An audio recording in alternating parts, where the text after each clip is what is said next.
Yeah, sure. So when you get into pre-qualification, you don't want them to worry about rate and fees and pricing right at that point. Of course, you want to disclose and let them know and say, hey, your pre-qualification has this rate because this is where the market is today. If the market rate changes or goes up, the only thing that gets affected is either your down payment or your purchase price. So it's either going to go down or you're going to put more money down if the rate goes up, right? So I'll help you when that time comes. If the market changes, I'll reach out to you to let you know. If your income changes, reach out to let me know. If you're concerned about the market rate going up and you have questions about your pre-qualification, that's what I'm here for, right?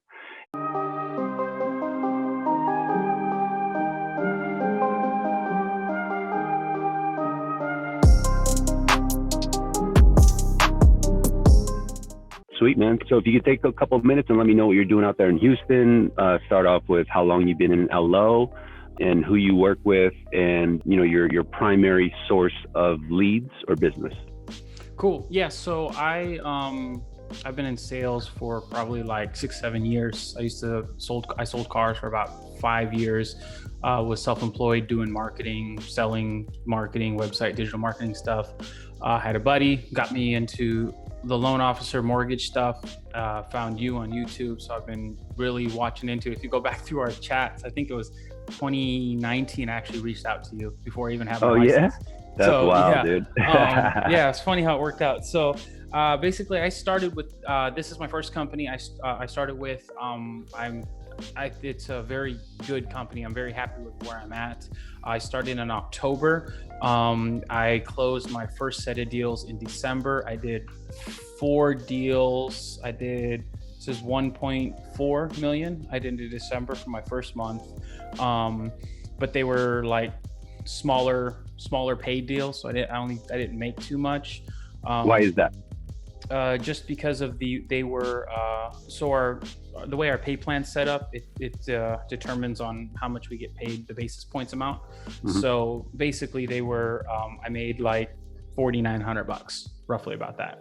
So the basis points is set on volume or is it set tier wise? It's based off, it's kind of complicated, but for these, I'd all made 35 basis points, but I've been able to step up.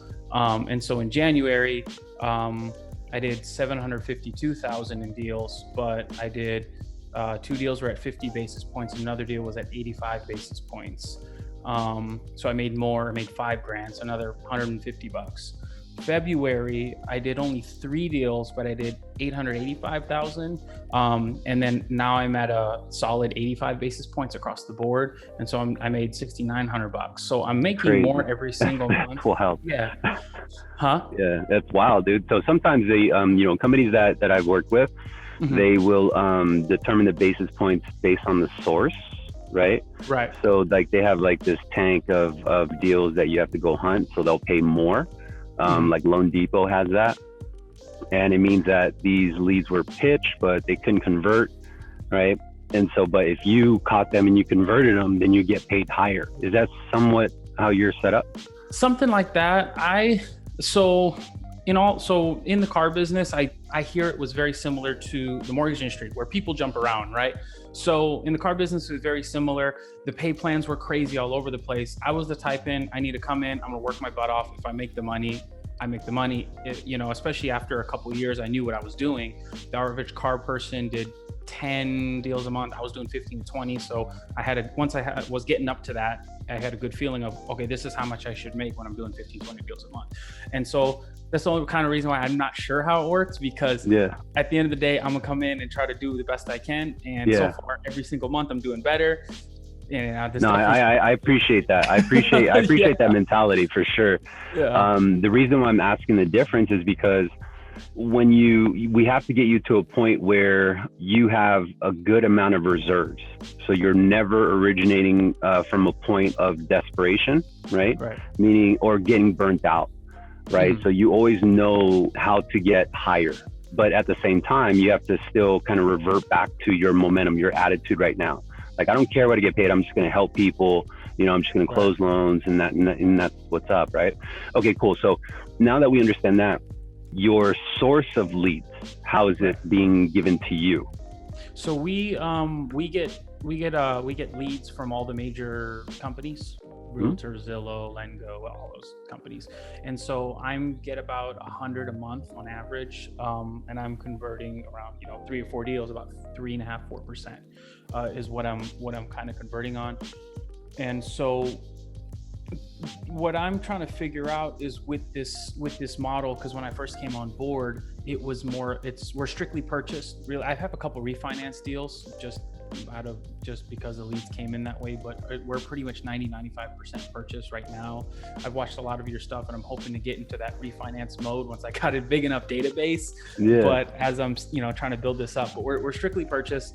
I'm trying to see like how I can maximize what I'm doing. They're working on upping the leads where when I first started in October, it was like 5 people. Now we're up to like 15 people. Like they're growing like crazy.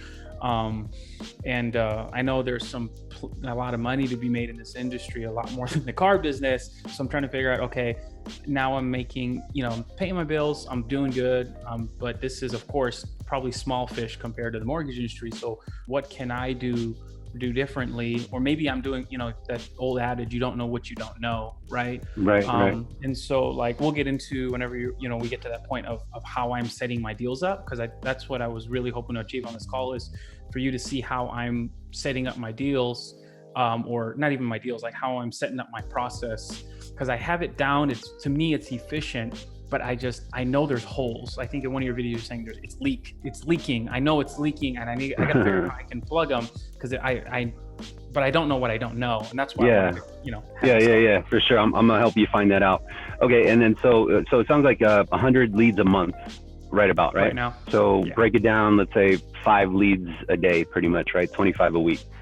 That's not even including the weekends. And so these leads are predominantly purchased, you said? Not really refi? They're all purchase stuff, pretty much. A lot of them are first-time home buyers, or they're in like Lengo, LendingTree, or I forget one of the sources. It's they're in contract shopping rates. Of course, that's my favorite. We have I'm grateful to be at a place where I don't have to, like you say, sell fees and points, because it's really easy for me. So I pretty much smoke everybody besides builders. So I will admit I do have it extremely easy here, but at the same time, if I have it that easy, I know I probably could be doing twice the amount of business I am more. So, now, there's a reason why it's easy. Either one is you just know how to sell high rate, high fees, or it's easy because your company enables the lower cost to be competitive. Which one is it? The second one. We have our rates are pretty damn good. Dude, I'm gonna hook you up, bro. I'm gonna change your life. So okay, cool. So now that I understand where you're coming from, let's talk about your process. What do you want to do? Yeah, so basically the way the process I have that I was shown when I first came on board was call the customer and more or less see if they're shopping, get the information to send them a cost sheet, right? A cost worksheet, right? Send the cost worksheet, send them as many cost worksheets as you can. And my background in when I was selling cars is you have to, I remember my manager always telling me, hey, you got to land them on the car, make sure they're emotionally invested and that's the one they want, and then we can sell the numbers. And in your videos, I pick up that same hinting. So I know that what they're doing and what you're saying is definitely the right path, because you and them have more experience. But a lot of people on my team are very new as well. Like oldest loan officer is like 2 years, but the dude does like 20 deals a month. So obviously, he's doing something. But so I've switched my process more on basically for the first time home buyers, or even the people rate shop. Let's start with the people rate shopping, because those are the deals I'm winning for sure. The first time home buyers, I'm pretty much knocking those out of the park. But there is another leak, I think, there. But basically on the people who are shopping rates or things like that, because that seems to be a lot of our business, what I do is I'll do a quick quote, I call it. Say, hey, we can do a quick quote. It takes 2 minutes. I don't have to pull your credit or anything. And I can show you how I can save you some money. And they say, okay, let's do it. And basically I just price them out on Optimal Blue. I win every single time. And they say, okay, great. Yeah, you have the lowest rate. And our fees are simple. I tell them, we got a standard admin fee like everybody else. It's like $1,600 or whatever. And then if it has usually when I first started, I was doing no origination, and I was still low. Now I'm doing a slightly lower rate with one origination point, and I'm still winning. And I feel like I'm getting a little bit more interest because the rate is even lower than what I was doing before. And so that's the way I've gone, and I've been able to win those deals. And I've usually been able to close all of those. But where I do lose them is what I do is if they say, okay, let's do it, Alex, I want to go forward with that. I say, hey, awesome. I'm going to send you our easy application. It takes about 15 minutes at either a computer or a phone. Once you're done, I can send me a text or a call or email me however you want, and I'll get working on it right away. Make sure I get it taken care of. They say, okay, great. And I'll send out our online, the LEMA app or whatever. And then that's where I start to lose them, because they do fill it out. Some of them do, or it'll tell me like, hey, they saved it, they didn't complete it. And, my first thought is the people who didn't complete it. I'm going back and trying to follow up and say, hey, look, I just want to see, if you guys got that done, is it taken care of? I know where they stopped, Done yet. You guys got to finish knocking out. I want to get this ready for you so you can get shopping. Right. And either they ghost me, or they just disappear, or they say, oh, yeah, I'll get to it. And they push me. And then, some people I'll go through and I'll do the whole application. Usually if they're in contract, it's a done deal. But if it's the pre-qualified people, after they do the application, I said, hey, here's a couple docs I need to get you pre-qualified. I use your line. We have an automated system. I can pre-underwrite the deal. It's going to make it as good as cash, protect you and your earnest money, all that good stuff. So I'm saying all that. They're loving that. So I'll start to get the docs and pre-qualify, and then those people go ghost. There was 1 month, I think I did like 20, and that was like in January. And now the leads lately have been changing, where I'm pre-qualifying less people. I just feel like there's a change in the way the leads are coming. And all these people I pre-qualified, they just disappeared in a thin air. They're very qualified, decent credit, they have the money, they're good to go. They just and I know there's a shortage, but I feel like there's something I can do better. Yeah, correct. So, all right, here it is. Okay. So, first off, it's very important that you understand the difference between your audience. And so the people you're talking to, right? Because you got one side who hasn't yet found the home. So they're not in escrow, right? But they're worried about rate. They're worried about pricing and stuff like that. And it's kind of ignorant, because, you don't know if you're going to find your house in 3 months or 3 days or 3 weeks, right? And then the market is going to change. So understand the root of them, because those who are in contract already, and the reason why you're winning it is because you're beating them and they're already in process. So I just need to find financing to close on time, right? That's their main worry. That's their main concern. But either one, you always have to stand firm with a give take type interaction. Does that make sense? Yeah. So absolutely. If you give them a quote, you give them some information, now it's time for you to take. And you have to incentivize the take, meaning, hey, I'm going to have you fill out this application, but you have to incentivize that, because then once they do it, then you give more. Does that make sense? So it's give, take.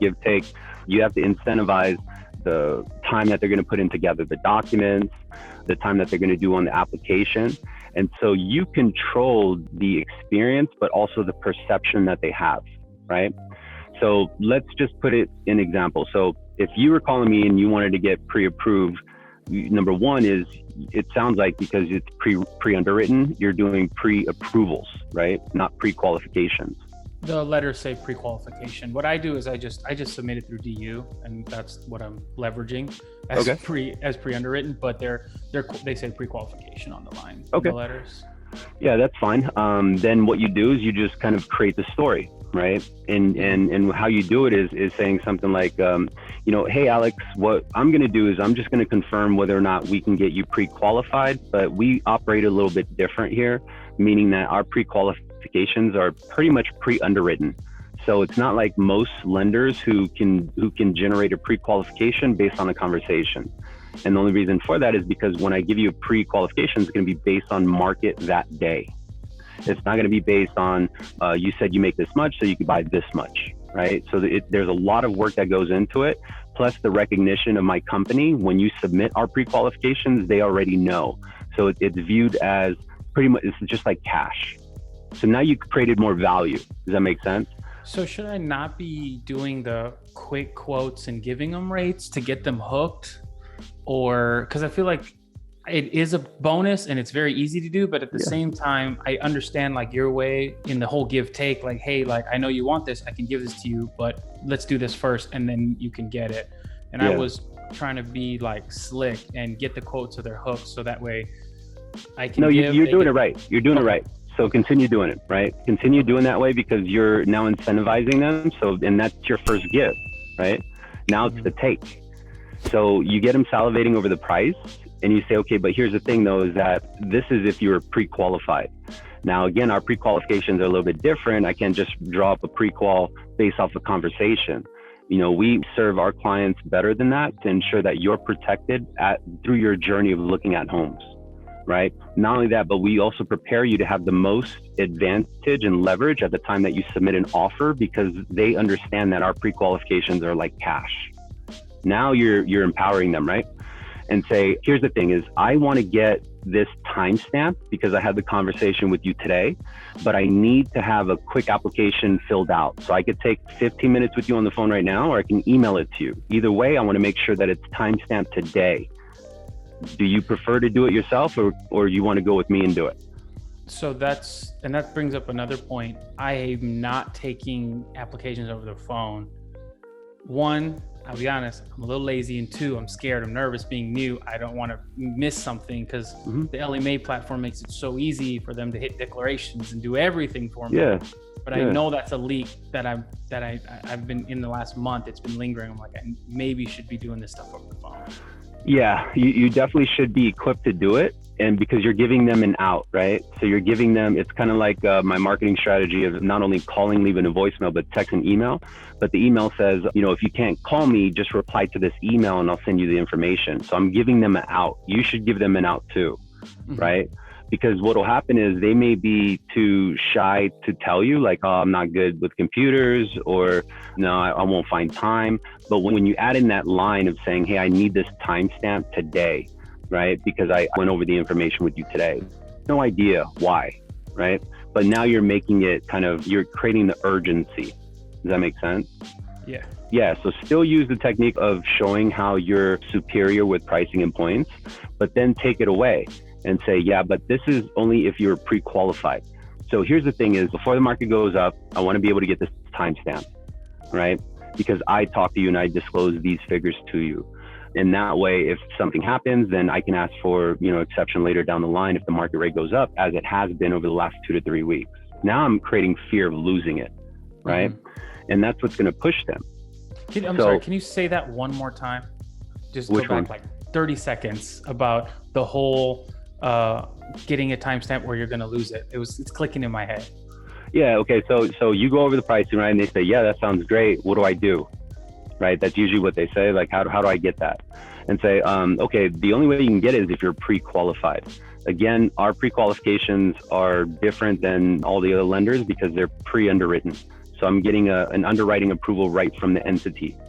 And so here's the thing is that I can't pre-qualify you unless you complete this application. Now I could do it over the phone with you, take about 10 minutes, or you could do it online through a secured link that I'll email it to you, right? Which would you prefer?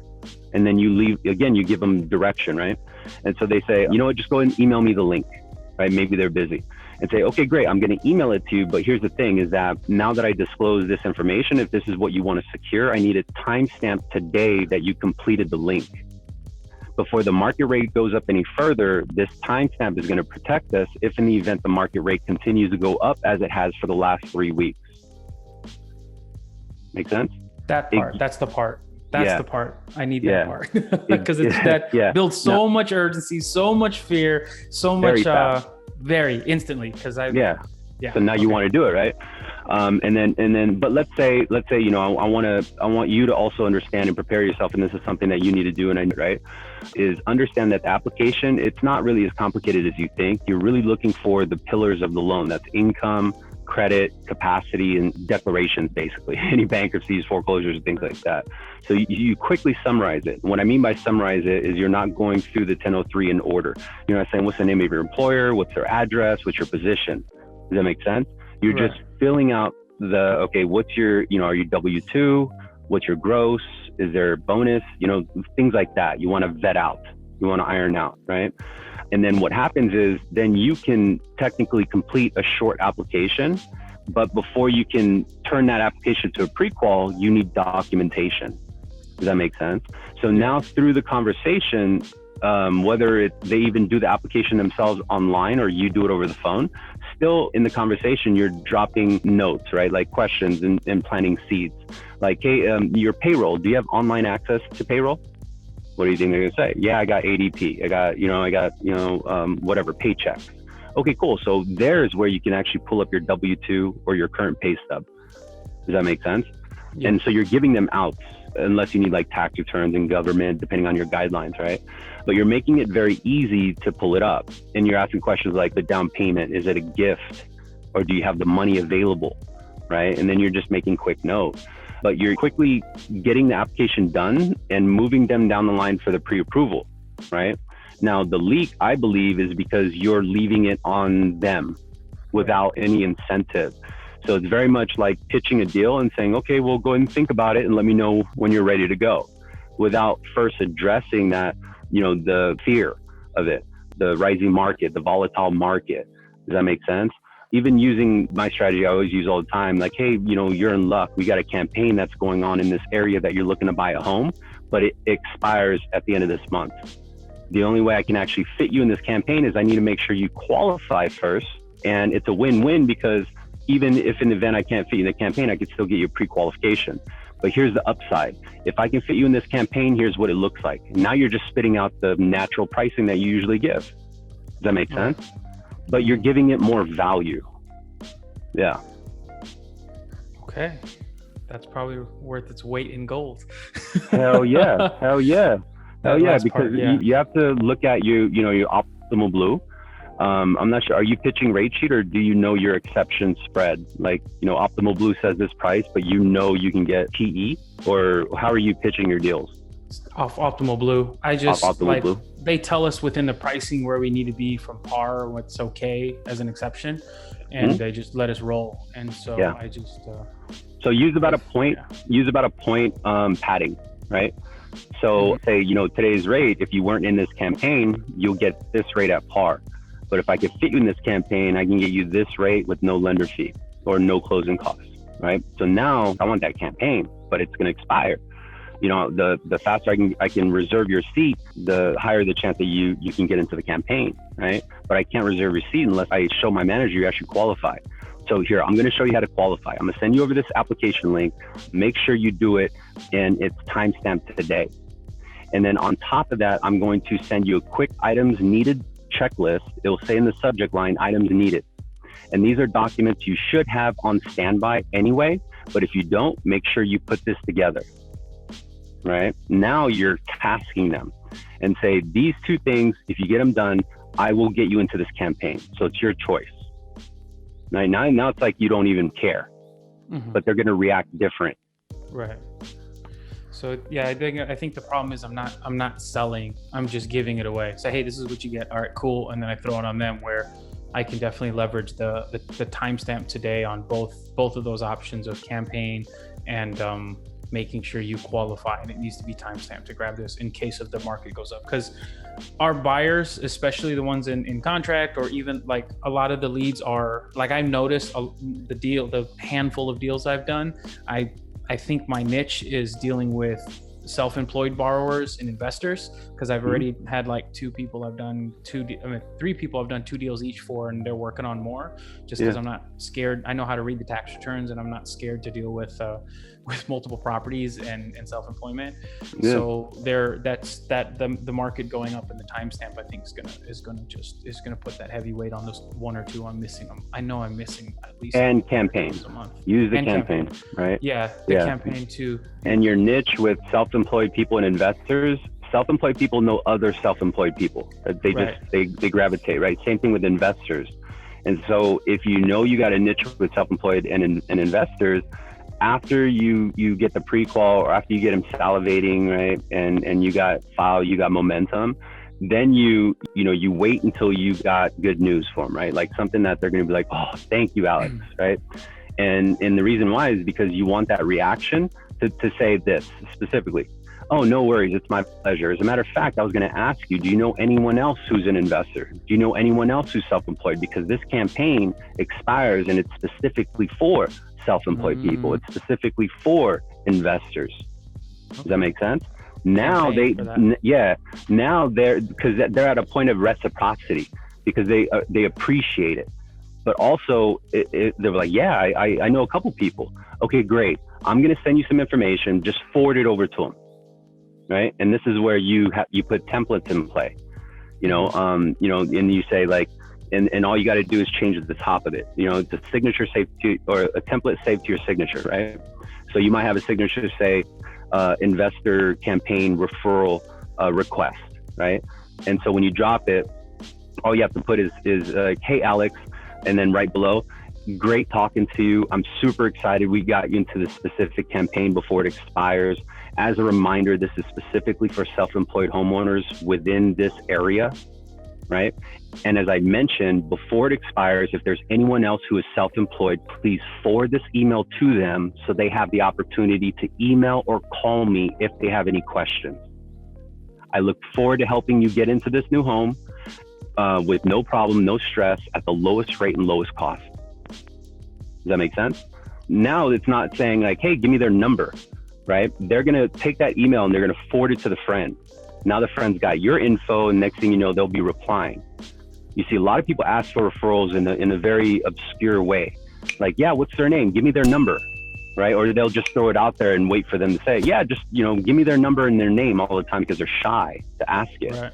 Does that make sense? But if you put more value over something that you already have, right? But now you're kind of painting the picture because you control that perception. Does that make sense? So when you're going through the cost worksheet, me personally, I would put like at least a 1 point padding. And I'll say, yeah, you know what? If you lock today, you would get, let's say 3.5%, and you're paying, a point, right? Just for an example. However, looking at your area and your zip code, we are growing in volume within your area. And there's a campaign that is actually, it was launched and I'm not sure if it's full yet. It does expire soon. If I could fit you in this campaign, this is what I can do. Now you're reading the true optimal blue, right? Now it's a huge difference. Now it's like, I want that. Okay, right. Here's the thing. And then now here you go. Here's the thing. I got an idea. And this is where you change your tone, right? I got an idea. Okay, so I need the timestamp of this application to be today. Plus, I need a timestamp of documents sent to me today, right? Do you know where your W-2 is? Do you know where your pay stub is? Do you know where your tax returns are, right? What your assets? Okay, cool. So here's my idea. If you can get this done today, I will reserve a time to meet with my manager to see if we could fit you in this campaign. Again, I don't know if we can, but I want to because you see the pricing difference. You're just lucky you're in that area. Now, does that make sense? Like, I want it. Right. Okay. Yeah, man, that's money, right? Ammo, absolutely. This is the stuff I need. If you ever downloaded my script, did you download my script off my site? Okay. So the technique and the philosophy, the secret sauce, if you remember in the opening script, it says, before I go any further, let me make sure I could help you first. Right? I just took away all the friction. It's the same philosophy. If I can help you, I'll show you what I could do. But if I can't, I'm going to point you in the right direction. Right? So it's that same thing. Like I've just answered all your concerns.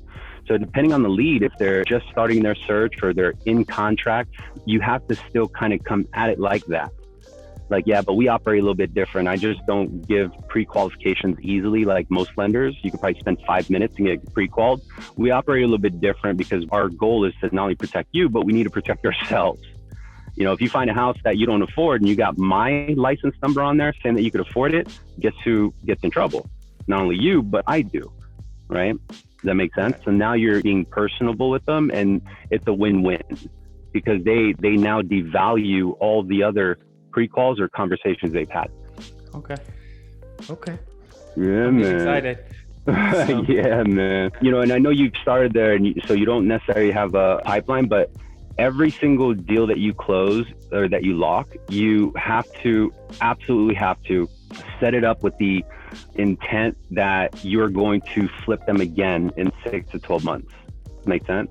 Mm-hmm. So if they're using an FHA, if they're using a first time home buyer program, you build up the hype and say, okay, when we get you in the home 6 months later, I'm gonna call you back. And what we're gonna do is try to get rid of your MI or try to get you out of FHA, right? As you notice, values are booming. So at 6 months, I'm gonna call you and we're gonna get you into an even better term. Does that make sense? And then when you do that, you set yourself up for compounding interest, right? So now you got deals waiting to do it again. And so 6 months down the line, now you're adding extra units on top.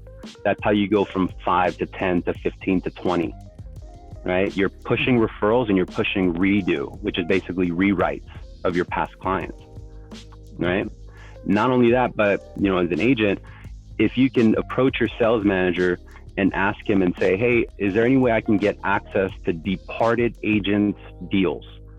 Agents that used to work here that funded, last year and on. And the reason for that is because you tell your manager, like, well, why do you want it? Well, I want it because I want to grow my network. And I also want to protect us by not having you service the loans or you sell them off? We service 1 or 2 payments. We very rarely do we service them, but we can service them. Okay, cool. So, so more than likely, the loan officer that departed is taking their book of business with them. So you want to be able to, flip them as fast as possible and then create more revenue for your company. So it's a win-win, right? And again, it's a whole nother bracket, it's a whole nother phone call, I'm sure. But right now we want to focus on the purchase to make sure that there's no leaks. But keep that in mind because you want to, you want to secure both. Yeah, he'll give it to me. Okay, yeah. There's gold in that, man. There's a lot of money in that. Okay. So that's a big point. And then the other thing I wanted to talk about was, so I'm getting about 100 leads. Should I be, and I know the answer is probably yes, but should I be spending time on outside referral partners and how can I? No? Okay. No. So don't be chasing the realtors, because I was thinking the only reason why you want realtors is to get leads. You're getting them right now. Yeah. Okay. If it dries up and you go from 5 a day or 100 from a month to 20, then because you got extra time. You know what I mean? So really focus on the reps and perfecting your funnel, right? Because you're going to have 2 different funnels. One funnel is for the person who's not in contract yet, and then another funnel is for those who are in contract. And what I say by funnel is right when they connect with you, game on. You're driving it and you're instructing it and you're closing it, right? So at 100, what do you think I should be converting at? What do you think you should be at least 2 deals a day. So that's like 6. So you have 60% conversion? Correct. Now, granted though, some of them aren't going to close. Like you're not going to go into a lock, right? So when I say conversion, what I mean is they are bonded to you, whether they're locked or they're now searching for a home, but they are going to stick with you. Because what happens is when they get connected to a realtor, that realtor is incentivized to throw that deal to a preferred lender, right? Yeah. And oftentimes that's what happens. And so you could practice your networking by, once you get the contact info to the realtor that they're working with, you make a quick intro, and you say, hey, this is Alex from such and such company. I just want to introduce myself and let you know I'm completely full access to you. I understand and appreciate that you already have a preferred lender, so I'm not going to ask, you to send me any referrals. But at the same time, I understand that this is also going to be my client. Right? I'm going to make sure that your money is protected by closing on time, having open communications, and making sure that both you and the client are kept informed of any guideline changes or any market rate changes, right? And then that's what you have to do. You have to deliver. But the realtor has to understand that you're in the loop, right? And you also have to prepare your borrower to expect the same thing, right? But the timing of it all is very important. So when you issue the pre-qualification letter, you have to let them know and say, hey, this is timestamped, my license number is on there. Now, here's the thing is that, I'm not saying your realtor is going to do this, but your realtor may be incentivized, meaning make more commission if you use their partner or their lender. Now, ultimately what happens is that gets built into your term, right? But they're making more money. Again, I'm not saying that's going to do it. This is just very commonly known. So if that happens and they refer you, please keep me informed. Just let me know. So I'm not haggling you, I'm not bothering you, but more importantly, I'm protecting the time of my staff, my operations team. I hate to keep working on a deal if you have no intent to close with us. But again, timing, you can't hit them with that on the first call. Right. You got to hit them with that type of information again when they're at a climatic state where they're like, oh, thank you, this is awesome, this is super easy, right? When they compliment you and you could tell that they feel grateful, that's when you open up with the heart-to-heart shit. You know what I mean? So you got to work on your word tracking. You got to be proactive because you need to make sure they stick with you, and your follow-up game needs to be strong too. You know, so I don't know if your CRM has drip campaigns that's already built in, or you want to do it yourself. And, you know, there's a lot of resources in my app, the LOX app for purchases, or you have a method. Maybe, you know, you have an organization system, but there's going to be a point where you're going to have 60 pre-quals out there. You know what I mean?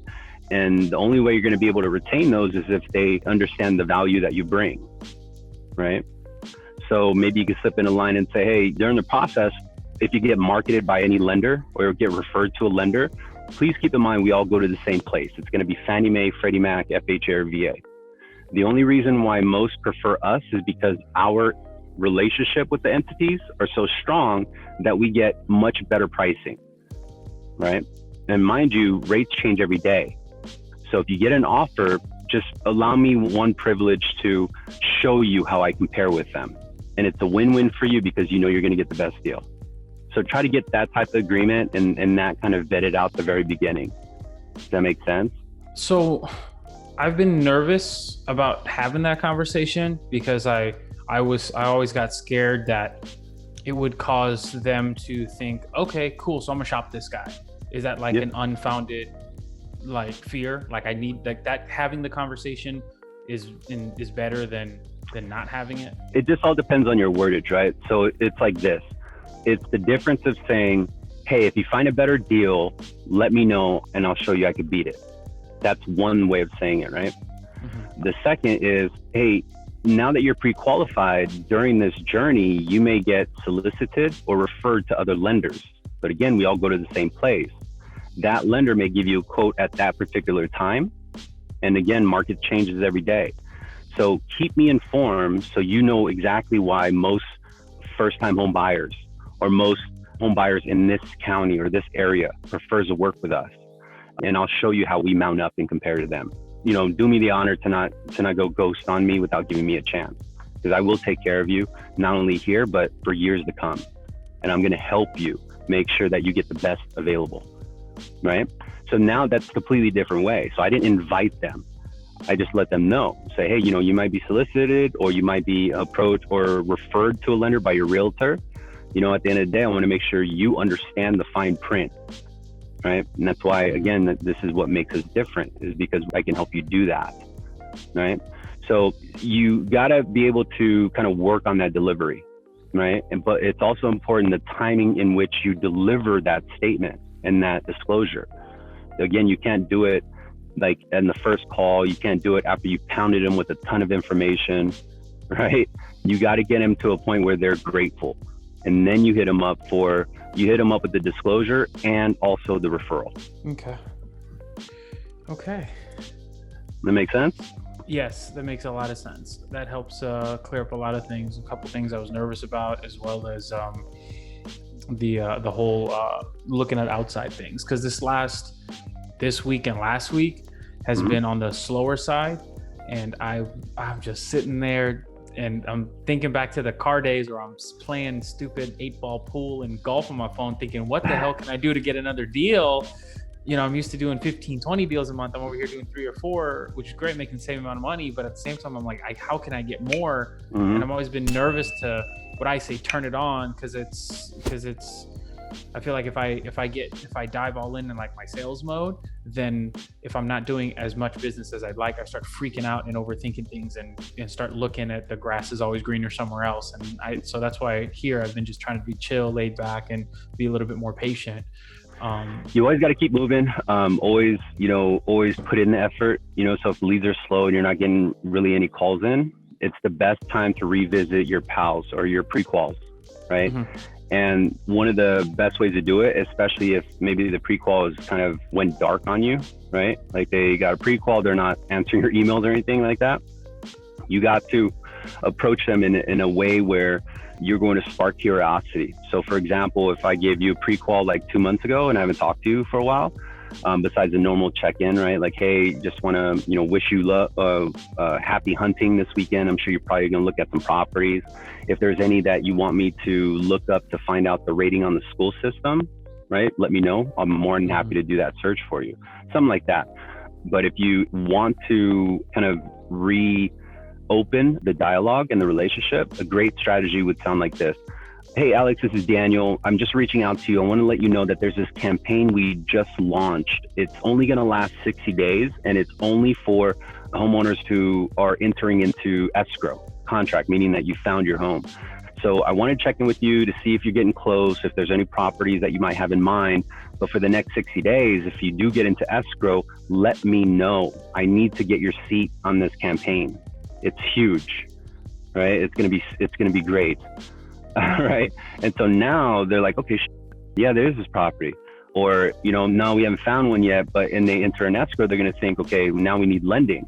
Hey, Alex, can you let me know more about that campaign?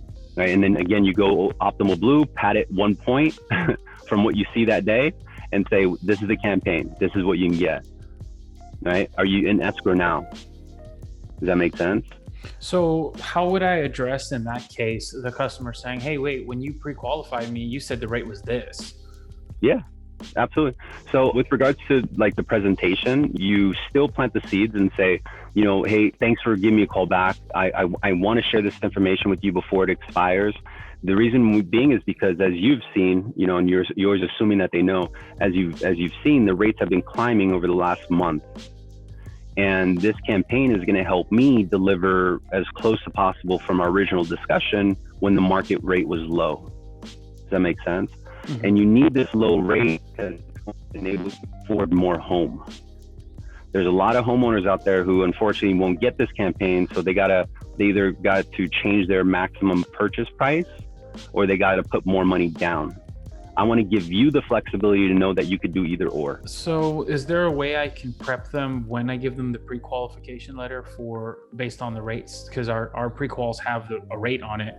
Yeah. And so is it more or less along the lines of, hey, so this is based off, of course, the timestamp date to get into the campaign. The campaign is X amount, right? It's a point or a dollar amount. And so if rates drop, you can take advantage of this campaign plus a lower rate drop. But if the rates go up, just know that you get to keep this. Like, how would I do that? Yeah, sure. So when you get in the pre-qualification, you don't want them to worry about rate and fees and pricing right at that point.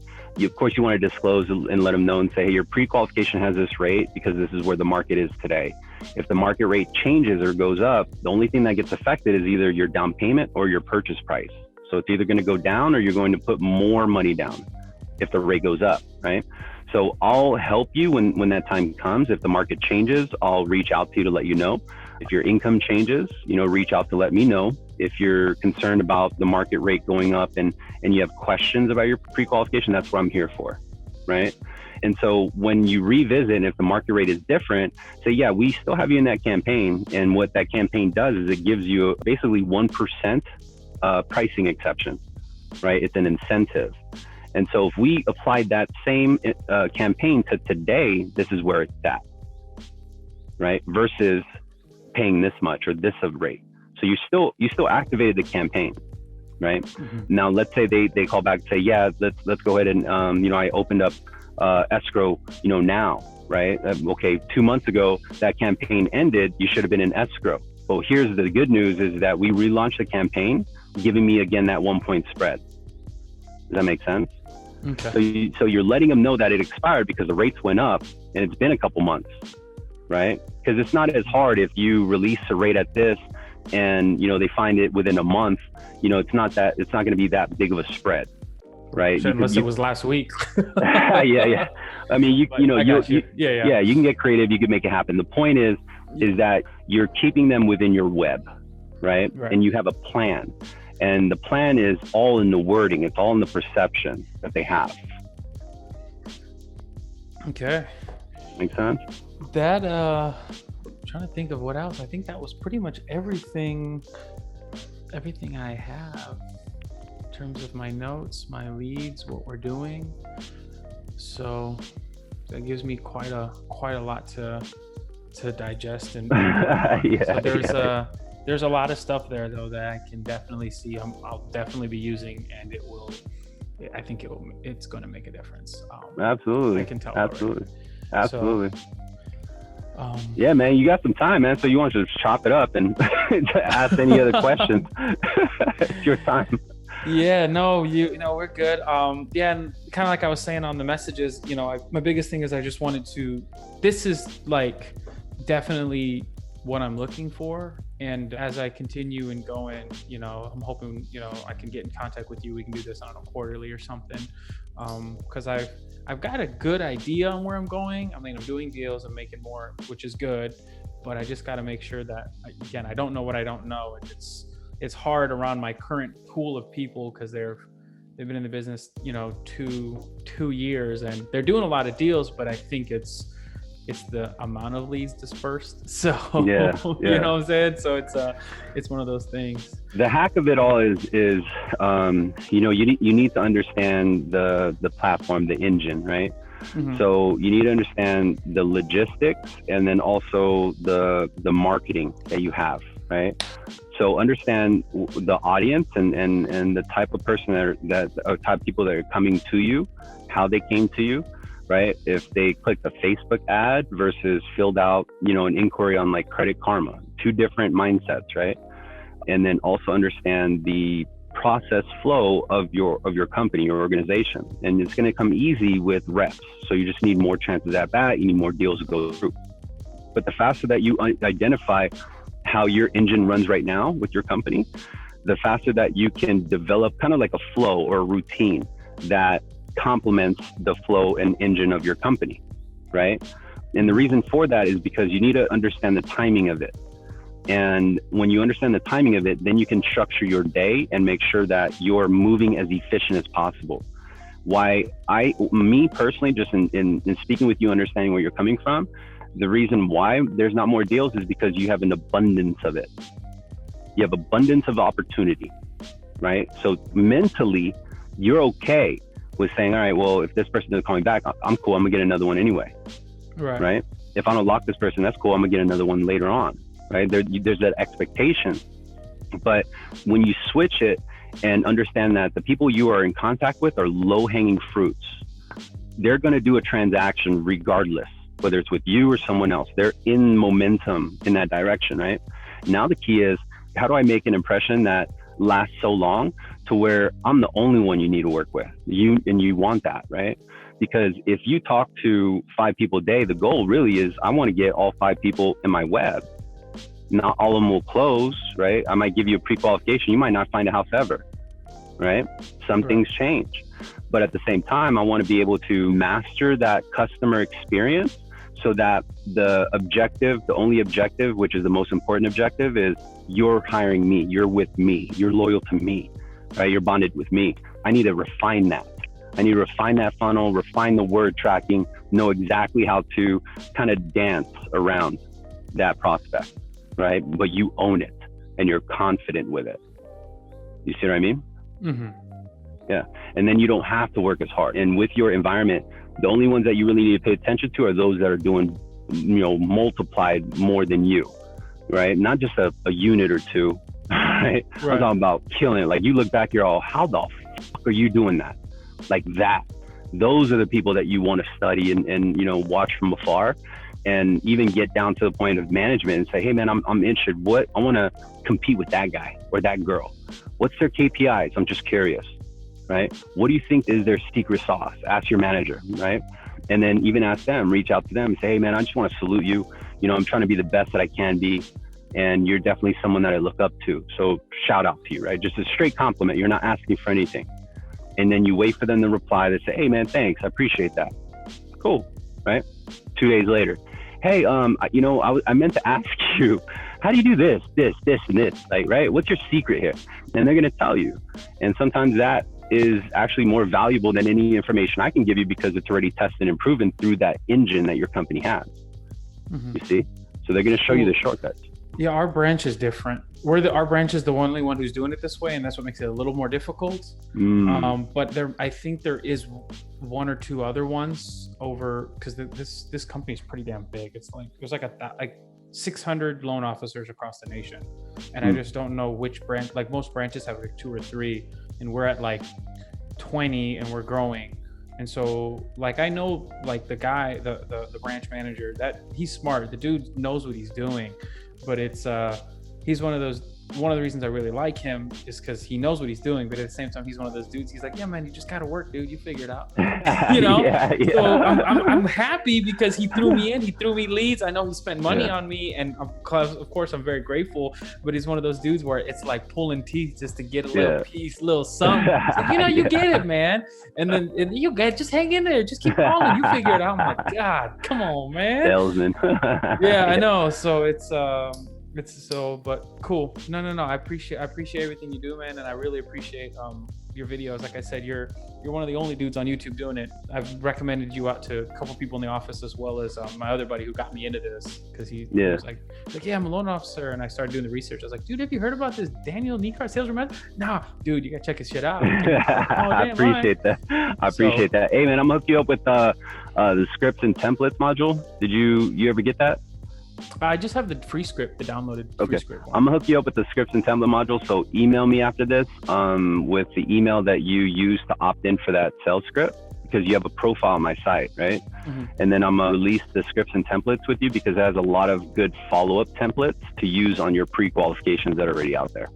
Cool. And then I was going to ask you, I saw the LOX stuff. What is that, and how does that stuff work? Yeah, so LOX, it's predominantly meant for like more retail, like if you're on your own, and you don't necessarily have the resources or the training, but it's super helpful with regards to like if how it would translate in your business is you would say, hey, do you mind if I text you some information that's going to help you along the way? And then what you do is you just basically import your contacts. And again, companies are a little bit, iffy on that from your position, because they paid for that, right? So retail, the company doesn't pay for the leads, they network. So they're out in the street, kind of like what you're thinking about doing, right? But nonetheless, the resources within it is what's helpful. That's the powerful stuff. And, check it out. You get a free trial or whatever. If it makes sense, then use it. In my personal opinion, because the way your structure is set up, it may not, fit with you unless you get your manager's position or permission. Say, hey, can I put these contacts or the leads you paid for in my cell phone? Right. You know what I mean? Yeah, because, they kind of look down on that. Cool. Awesome. Yeah, I appreciate it. I'll shoot you an email after this. Yeah. Cool, man. So what do you think? Is some good stuff? Did it help out? Yeah, 100%. There's cool. this. And then, cool. Man, if you can, dude, whenever you get a chance, I know we're on Facebook. I'm not sure if you're plugged in with the SalesRemastered page. On Facebook? Yeah. Yeah. Okay, cool. If you get a chance, man, whenever, just put a review in there. Say, hey, I spent some time with David. This is how I feel about it. Just speak the truth, and it helps out with regards to getting the exposure out there. For sure, 100%, man. All right, brother, man. I appreciate you. I wish you absolutely nothing but the best. Keep in touch, man. I want to see your growth. Yeah. For sure. Yeah.